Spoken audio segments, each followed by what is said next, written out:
Okay, so picture this. You've got a product. It's wildly successful, like used by over 1.5 billion people, globally successful. It is the absolute gold standard for international business, science, the internet, you name it. But here's the catch. There's always a catch. Always.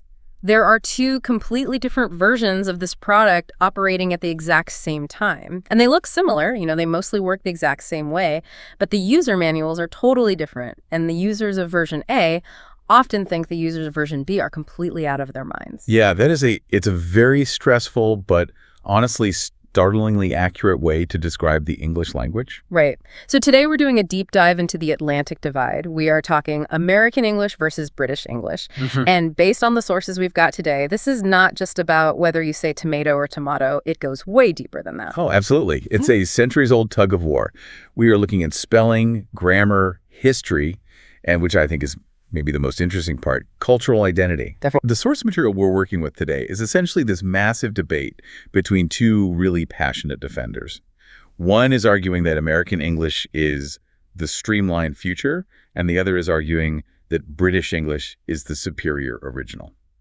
And our mission for you listening today is to unpack the nuggets from this debate. Because whether you're a learner trying to decide which one to actually study, or you're just someone who's always wondered why Americans spell color without a U, we're going to get to the bottom of it. We really are. So let's just jump right in. What is the core argument here? Because, usually we just assume British English is the real one, right? Well, yeah, that is certainly the British stance. Their argument relies heavily on the history. They view British English as the source code, like it's the original. The language was born in England, over 1,400 years ago? Right. It had evolved from Anglo-Saxon to Chaucer, then all the way to Shakespeare. So from that perspective, every word and grammar rules started in Britain. So their argument is basically, hey, we were here first, so we make the rules. Precisely. They view American English as this sort of modified copy. The argument goes that when colonists left for America in the 1600s, they took the language with them, obviously, but then they started editing it without permission. Oh, unauthorized edits? Exactly. They changed spellings, They simplified the grammar. To a purist, American English is like a software update that removes some of the best, most complex features. But the American counterargument in our sources is pretty feisty. They seem to be saying, just because something is older doesn't mean it's better. If age was the only metric we cared about, we'd all be speaking Latin right now. That's a very fair point. And this is exactly where we have to talk about a specific guy. You literally cannot understand American English without understanding Noah Webster. The dictionary guy. Yes, the dictionary guy. But the sources highlight something I think a lot of people miss about him. He wasn't just sitting around recording how people spoke. He was an actual revolutionary. Wait, a revolutionary? I always just thought he liked alphabetizing things. No, he was actually quite militant about it. You have to remember the context here. This is just after the American Revolution. The U.S. had political independence, but Webster argued that they were still culturally dependent on Britain. He basically said, why should a new free nation bow down to the illogical rules of the old empire? So changing the spelling wasn't just about making it easier for kids to learn to write. No, it was a literal declaration of independence. Webster essentially said, we are going to make a version of English that is logical, it's efficient, and most importantly, it's ours. When he chopped the U out of color or honor, he was throwing off the linguistic shackles of King George. That is wild. It's almost like a rebranding campaign for a whole country. New nation, new spelling. Exactly. And his argument was incredibly utilitarian. He looked at the British word center, spelled C-E-N-T-R-E, and basically asked, why are we twisting our tongues around French roots? We aren't French. Which is a fair point. If I look at center with the R-E at the end, my brain just naturally wants to say century. Right, because it preserves that old French influence. So Webster just switched it to ER, so it looks exactly like it sounds, center. He did the exact same thing with theater. And think about the word program. Oh, right. In the UK, that's program with an extra M and an E at the very end. Yeah. Webster looked at that and said, those last two letters are completely silent. They're doing absolutely nothing. Cut them. It's just brutally efficient. It's like he was trying to save money on printing ink or something. There's actually a theory that ink costs played a tiny role in early American printing, but mostly it was just about logic. He also changed analyze. In Britain, it's usually with an S, analyze. Webster swapped it for a Z because that's the actual sound it makes. So if you think about it, American English is basically the engineer's language, and British English is the historian's language. That is a brilliant way to put it. The British spelling tells a long story of the past, and the American spelling focuses entirely on the ease of the present. But, and here's where the sources threw me a massive curveball, we always assume that because British English is the original, the British accent is the original one, right? Like, if we went back in a time machine to 1600s London, everyone would sound like they're in a BBC period drama. You would definitely think so, but the research points to something that completely blows people's minds. The American accent, specifically the way Americans pronounce the letter R, might actually be way closer to how English was spoken in Shakespeare's time. This is the rhoticity thing we read about, right? Correct. Rhotic speech is when you pronounce the R sound very clearly, like in hard or winter or car. Linguistic historians have found that in the 1600s and 1700s, people in England spoke with a rhotic accent.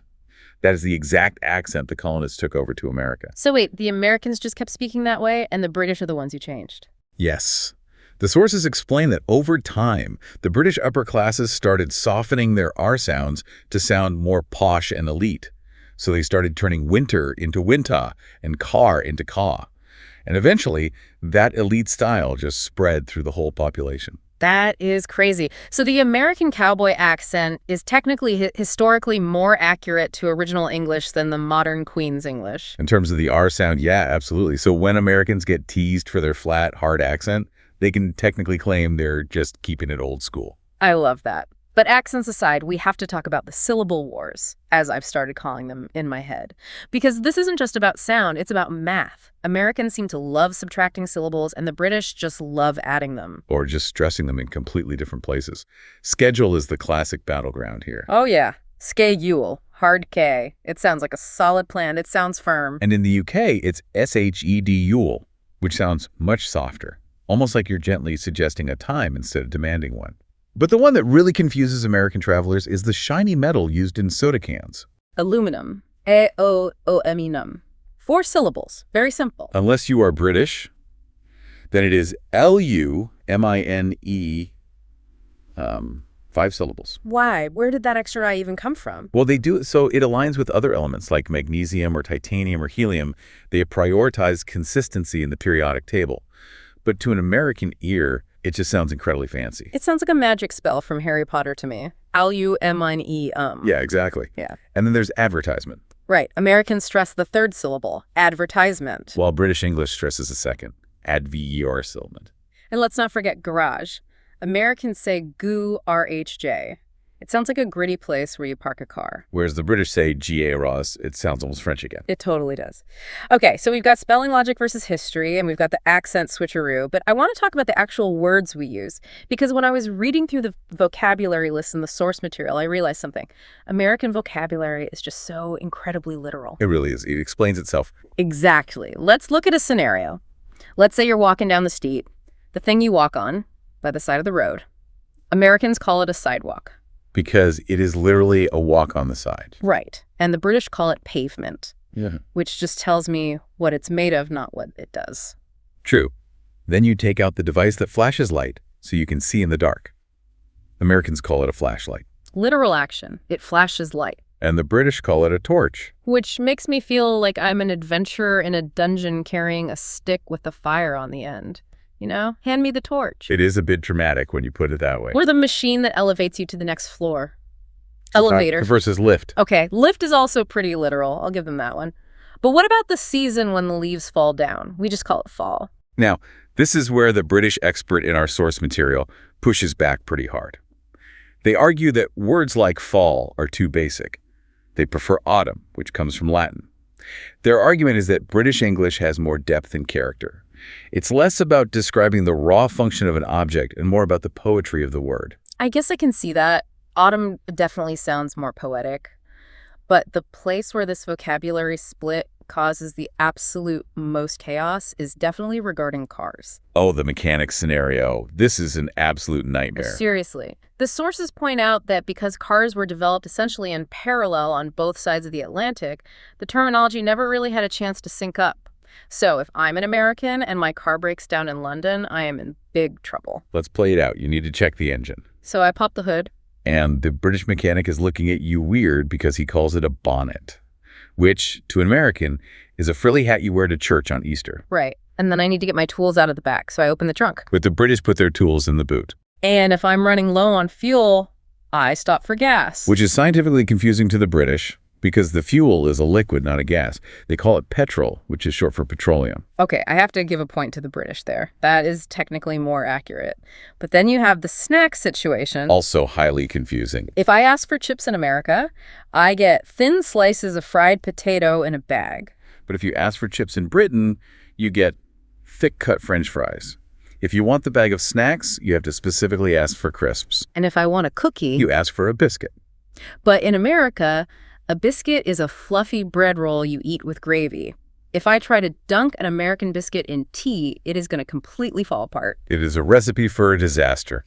But, beyond just the words, the research uncovered a psychological difference in the grammar that I found absolutely fascinating. It's about how we view groups of people. Oh, the collective nouns thing. This actually stopped me in my tracks when I read it. Yes. It's a subtle but really powerful window into the cultural mindset. In American English, a collective noun like team, band, or government is treated as a single unit. So you say, the team is playing well, singular. Right. The government is passing a law. The band is on tour. It feels natural to me. The group is one giant object. But in British English, there's a strong tendency to view the group as a collection of individuals. So they will often say, the team are playing well, plural. The team are? That sounds so wrong to my ears. It sounds like a typo in a newspaper. It does to an American, but think about the implication. It emphasizes the humanity within the group. The team isn't some faceless monolith. It's 11 individual players working together. The government are debating. It implies that the government is made up of people who might actually disagree with each other. That is surprisingly deep. So the American grammar makes the group a machine, and the British grammar keeps it human. In a way, yeah. And you see this ripple effect in other areas, too, like prepositions. The hospital debate is a big one. Oh, right. In America, if you get sick, you go to the hospital. It's a specific building you travel to. In Britain, you go to hospital. No. Just like you go to school or to church. Exactly. In British English, hospital is treated as a state of being or an institution rather than just a brick-and-mortar location. You are in hospital the same way you are in trouble. That makes a lot of sense, actually. And then there are the verbs. I noticed the British seem to love putting the letter T at the end of words, where Americans just use ED. Yes. Learnt versus learned. Burnt versus burned. Dreamt versus dreamed. The British often preserve the older, irregular endings. Americans standardize them to the ED form because, again, it's just more consistent. But Americans did keep one old relic that the British completely lost. Gotten. Ah, yes. I have gotten better. British people almost never use gotten anymore. They just say, I have got better. Which, to an American, I have got better sounds totally incomplete. Like you just stopped talking too soon. And yet it was the British who dropped and gotten over the last few centuries, while Americans froze that 17th century version in amber. So in that specific case, we are the traditionalists. Briefly. But usually, Americans prioritize speed. Just look at the past tense. An American will say, I just ate. 3 words. Simple past. Sure. I just ate lunch. A British speaker is much stricter with grammar rules regarding time. They will very likely say, I have just eaten. Present perfect. I have just eaten. It feels so formal. I just ate, gets the job done. It's speed over perfection. Which is really the recurring theme here. American English prioritizes speed and communication, while British English prioritizes grammatical integrity and tradition. Now, we have to talk about the danger zone, because if you mix these two dialects up, you aren't just going to sound confused. You might get slapped or fired. Or just laughed out of the room. There are some serious misunderstandings waiting to happen. The biggest one in the source material, the one that makes everyone giggle, is the phrase knock you up. Oh dear, yes. This is the classic trap. In Britain, if someone says, I'll knock you up in the morning, what do they actually mean? They mean they will knock on your door to wake you up. It's a completely innocent morning routine. But in America, please do not say that to anyone. Knocking someone up means getting them pregnant. Huge difference. Please, whatever you do, do not offer to knock up your colleagues. Then there's pants. This seems like a perfectly simple clothing item. You would think. In America, pants are trousers. They cover your legs. Denim pants, dress pants. In Britain, pants refers strictly to underwear. So if you tell a British colleague, hey, I really like your pants, you're creating a very awkward HR situation. You're essentially complimenting their boxers or briefs. So note to self, use the word trousers in London. Good tip. And then there's the word rubber. Right. In the UK, it's an eraser for a pencil. Can I borrow rubber is perfectly normal. In the US, it's a slang term for a condom. So asking a student in an American classroom if you can borrow a rubber is going to get a very bad reaction. A very loud one, yes. And they're words that have shifted meaning entirely, like pissed. Yeah, in America, if I'm pissed, I'm angry. I'm mad about something. But in the UK, if you are pissed, you are drunk. And then there's the word fag. In America, this is a slur. It's a genuinely hateful word. Absolute hate speech in the US. Yeah. But in the UK, it is a very common slang term for a cigarette. Like, I'm going outside for a fag. That is one where you really, really need to know your audience. But there is one phrase in the documents that I think is legitimately dangerous for business. It's not offensive, but it causes total chaos.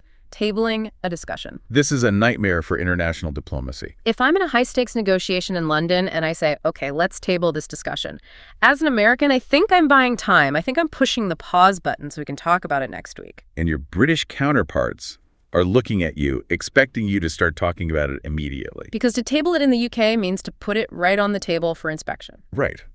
You are saying, let's look at this right now. But in the US, tabling it means taking it off the table and sliding it away for later. That is a complete 180-degree contradiction. You aren't just saying it differently, you are saying the exact opposite thing using the exact same word. There are actual stories of diplomatic summits stalling out purely because of this phrase. One side is waiting for the other to speak, and the other side thinks they've agreed to move on. Incredible. So we've covered the history, the weird words, the dangerous mix-ups, but let's look at the scoreboard. Based on our deep dive today, who is winning the war for global dominance? Well, if we look at the numbers game, the American argument is very, very strong. It seems overwhelming. You've got about 258 million native speakers in the US versus just 67 million in the UK. But it's not just people, it's technology. The sources say 90% of the top 100 websites use American English as the default. That's true. Just think of spell check. When you type color into Google or Microsoft Word, it doesn't correct you. Right. But if you type color with a U, you often get that jagged red line telling you it's wrong. The internet speaks American. And Hollywood. The US produces around 700 films a year compared to the UK's 200. Pop culture is the world's biggest teacher. People are learning English by watching Netflix and listening to Spotify, so they're picking up the American accent and the American vocabulary. However, we shouldn't discount the prestige game. The British expert makes a really compelling case for quality and reach. How so? The Commonwealth. That's 54 countries, India, Australia, South Africa, and many others totaling 2.4 billion people. Their educational systems are largely based on British English. That is a massive number of people. It really is. And in the world of academia and diplomacy, British English is still widely seen as the gold standard. Oxford and Cambridge are the heavyweights. The IELTS exam, which is the major global English test, is based on British standards. So while American English might be the language of the internet and movies, British English is often the language of the classroom and the international treaty. So basically, if you want to code, learn American. If you want to be a diplomat, learn British. In a way, yes. The sources suggest that American English is evolved and streamlined for a fast-paced digital world. British English is deep and rooted, connecting you to history and a certain level of formality. It really comes down to the vibe, doesn't it? One isn't wrong and the other isn't right. No. They're just different tools for different jobs. So what does this all mean for the future? We've got the internet pushing everyone toward American spellings just because of autocorrect. That's the big question to leave our listeners with. We are living in a time of massive convergence. As we all communicate on the exact same platforms, will efficiency eventually win out completely? Like, will the U in color eventually just disappear? Will we all eventually stop saying whom? It might. Or perhaps cultural identity is stronger than an algorithm. People might hold on to those extra letters and unique pronunciations specifically because they distinguish them from the global mass. The U in color might become a badge of honor. That is a really fascinating thought for you to chew on. Are we moving toward a single global internet English, or will the local flavors fight back? Only time will tell. But for now, whether you use a lift or an elevator, just make sure you know who you're talking to before you compliment their pants. Words to live by. Thanks for taking this deep dive into the Atlantic Divide with us. Catch you on the next one.